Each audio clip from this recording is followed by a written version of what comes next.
Je suis président de la SCOP EHPAD depuis un peu plus un an et demi. J'ai acheté en 2008 trois chambres dans un établissement qui se trouve à Marseille, qui m'a été vendu d'ailleurs comme à la plupart de nos copropriétaires comme un produit financier avec un rendement intéressant. Et donc c'est un placement que j'ai fait bien sûr pour une problématique d'intérêt général qui était de financer le secteur des EHPAD, du bien vieillir en France, mais aussi comme beaucoup d'entre nous pour avoir un complément de retraite. Nous avons beaucoup de gens qui ont acheté ces produits financiers au départ sans les visiter, en faisant confiance à un certain nombre d'intermédiaires qui ne leur ont pas donné d'informations précises.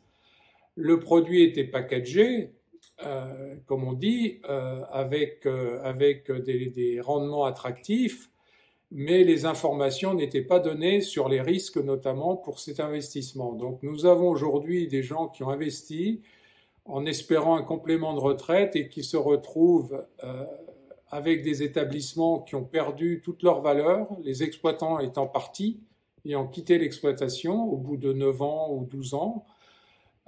Ces personnes aujourd'hui donc ont perdu leur investissement quasiment, n'ont plus de revenus correspondants et parfois même ont encore des emprunts à rembourser lorsqu'elles avaient emprunté une partie du financement.